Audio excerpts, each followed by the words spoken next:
Hi, and welcome to another edition of Loremaker's Guide to the Galaxy. I'm your Loremaker for this week, William Weisbaum, and I'm happy to be sharing with some of you the insights to one of our many solar systems featured throughout the universe of Star Citizen. We give you kind of an insight of what's going on here and some of the lore and astronomy that goes into creating all our really cool systems.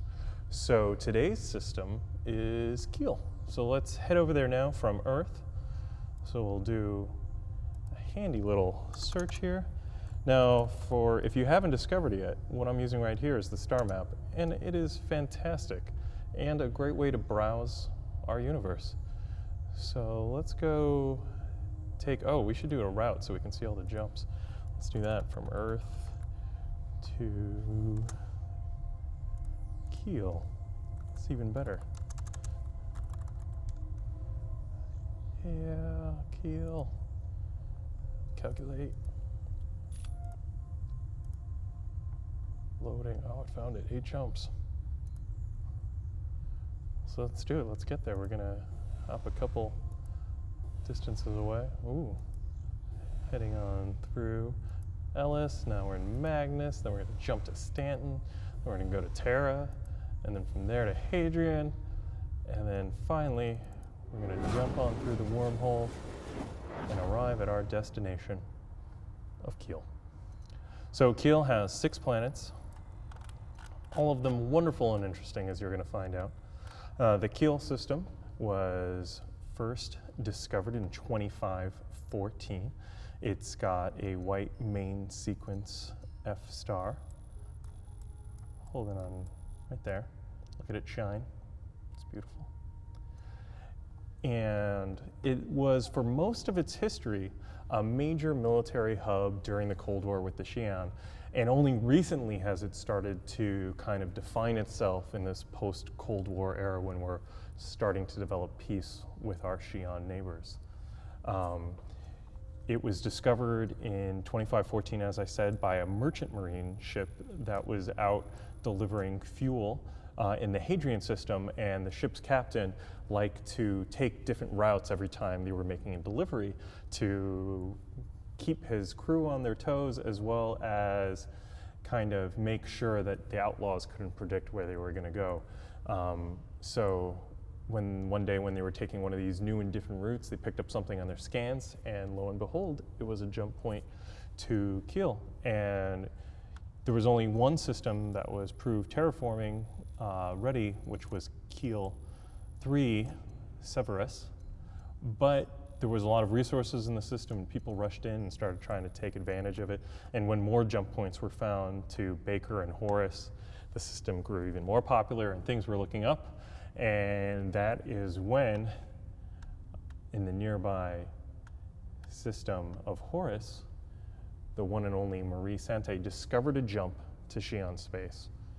And so if you want to find out more about what happened in the Horus system, you can go back to our earlier lore makers that Sherry did.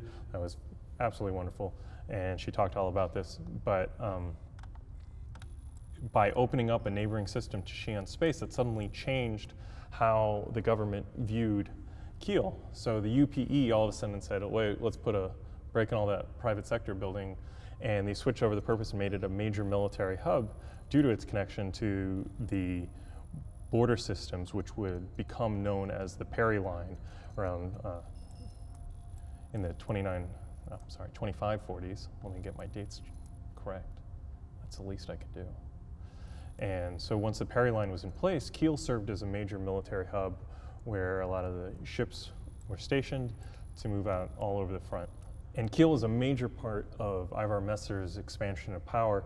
There was a lot of kind of anti-alien sentiment going on at the time. We just had our first war with the Tavarans was kicking off. People were very wary of the Xi'ans, who we had a very difficult start with when we accidentally tried to terraform one of their planets. So tensions were already high, and Ivar Messer used that to kind of generate and kind of draw to him a lot of the power that he wouldn't have otherwise. And a lot of money got dumped into the Kiel system to expand military bases and military stations. And that went on for hundreds of years until the Messers finally fell. And when the Peace Act was eventually signed that ended the Cold War between the Xi'ans and the UEE, the system kind of lost focus as all the military money dried up and all the forces pulled out of the system, because the UE was kind of trying to present a different picture of itself, less military focused, and Kiel was kind of left holding the short straw on that one. So for a long time, the system after the Cold War ended didn't quite have a self-identity, didn't have a lot of money coming in, it was facing really hard times. A lot of the civilian population that was there left when the military left. But in very recent times, Kiel has seen kind of a reversal of fortune and has had a great uptick, and most of that's been focused in on Severus, which we'll talk about in a little bit. But in the meanwhile, let's start going through the planets and taking a look at what we have. We're going to start with Kiel 1, which is this little guy over here. And this is a rocky mesoplanet. It's uninhabited, and it is tidally locked. So ignore the fact that it's rotating in our star map. Eventually we'll tidally lock these things. And so it's heavily heated and pockmarked on one side. Very fun. Some mining going on, but not much else. Next up we have Kiel 2. We'll zoom in here. So Kiel 2 is a rocky terrestrial planet. It's uninhabited. And it's not suitable for terraforming, but there is a good amount of resources on the planet, and people have tried to get mining rights to those resources, but unfortunately the military has said no and has completely restricted access to the surface. And they haven't given a clear reason why, and a lot of people have kind of conspiracy theories going about what might be happening on the planet. Some people think that there's probably a secret military base there where they could be, cloning messers, or maybe that's where the military actually created the Vandal in a secret program to drive the war. That's probably not true at all, but still.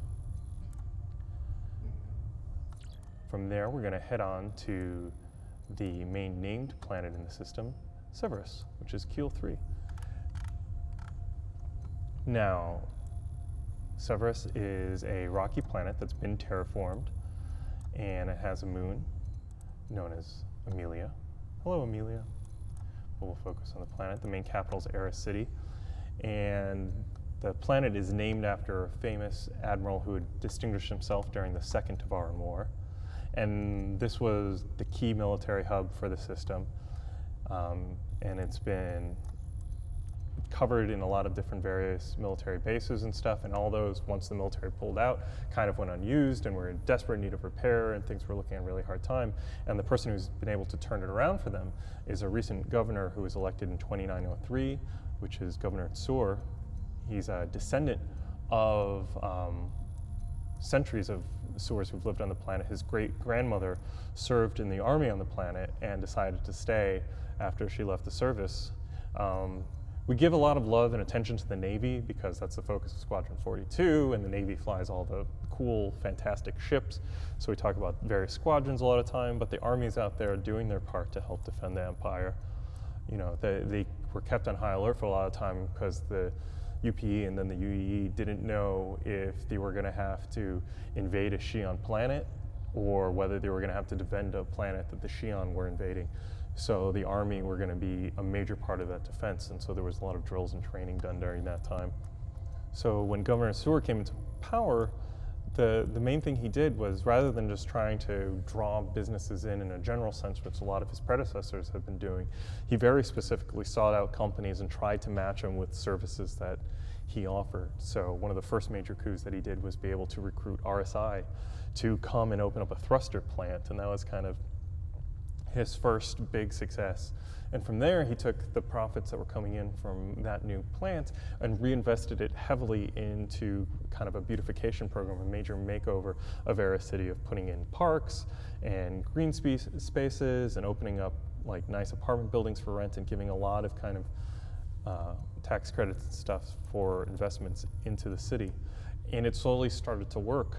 And people came around, and with workers and other factories being drawn here, the major thing that happened as well was Tsur was able to convince the Intergalactic Aerospace Expo, who we watched recently just had it, is based out of Kiel now. That wasn't always the case. The Expo used to hop from system to system, floating around the Empire, but Sewer was able to say, look, we have these large, gigantic hangars. They'd be perfect for you. We're willing to put in a bunch of credits into upgrading them if you agree to let us house the Expo here on a permanent basis. And the Expo had just been running into troubles with different various locations not being able to support them and other such things, so they leapt at the chance, and Kiel has been the home of the Expo for several years now, which has been great, and that's just drawn a ton of people, and like a ton of fancy hotels have sprouted up, and the restaurants here are growing quite into a well-known dining scene. And going along with that, now that these people here, there's also trying to make more arable land to start cultivating their own food and produce on the planet, so that's exciting. So it's really on the cusp of blowing up into a really great planet. To go along with that, they just earned representation in the Senate, and it was Sewer's daughter, Jana Thurville, was elected very recently as the first senator for the planet, so that was exciting. But coming along with the Expo and all this added attention is that there was, during the downtimes, there was a lot of, criminal elements that kind of sprouted out to go along with it. Now that there's this influx of cash finally happening, or credits as it were, the outlaws are striking like there's been a problem in recent expos where you have all these fancy ships flying in, and the outlaws are trying to take advantage of that. So there's a lot of good opportunities for mercenaries at this time as the advocacy infrastructure is still being built out. A few years ago, there was a Kiel, and along with all the other border systems, were part of Operation Scimitar, which was a focused assault by the advocacy on kind of cleaning up all these systems. Though some people suspect that that was less about stopping crime and more showing the Xi'an, who were watching at the time, that we meant business, because tensions had recently ratcheted back up when the Xi'an had captured a human that was accused of being a spy. So things were very tense, and so there was this big push to show the might of our advocacy in the system. Going on from Kiel 3, we have the Kiel Belt. There's still, even though it has been mined by the military for a while, there's still a good amount of resources to be found there that are now mining operations are really starting to kick in full speed. And there's also a lot of salvage to be had in the area because of how long the military operated here. Though they cleaned up a lot of their trash, so to speak, the belt was harder to clear up. So military exercises, various accidents and stuff have left some kind of outdated military machinery and ships floating out there. So some people have been making a good go at it through salvage. Moving on from the belt, we're gonna head to Kiel 4.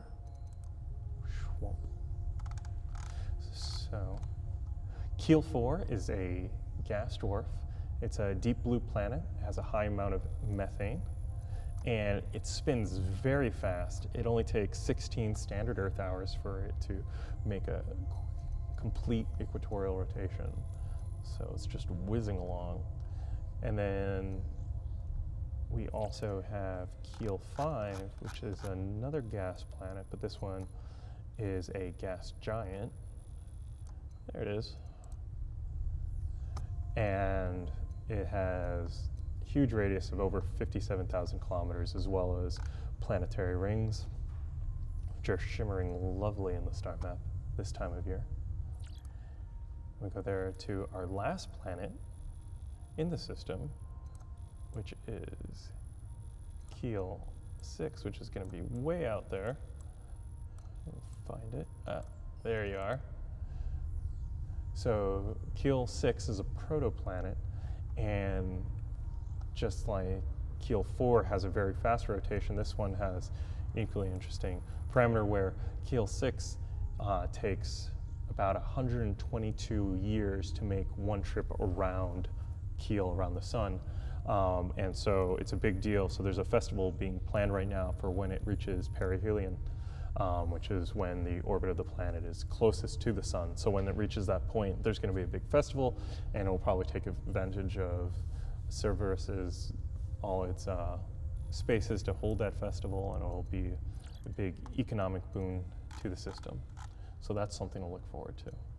So the system was named by the captain of the Merchant Marine. He named the system after his good friend back on Mars who refused to ever leave the planet. So he thought by naming this whole star system after his good friend Kiel that he would convince him to finally leave and explore the Empire a little bit more. But that was not the case. Kiel died on Mars without ever having left. So as part of his will, he interred his body into a small satellite that travels around Kiel in kind of memory of this system that was named after him that he never got to see when he was alive. So that's kind of fun. So that sums it up for Kiel. So for a long time, a major military complex, and then the military left and it fell in hard times, and now it's found this complete new rebirth, and it's very exciting. So hopefully you'll get to check it out for yourself sometime soon. Thank you so much for joining me here today on Loremaker's Guide to the Galaxy. Hope to see you around soon. Thank you for watching. So if you want to keep up with the latest and greatest in the Star Citizen and Squadron 42's development, please follow us on our social media channels. See you soon.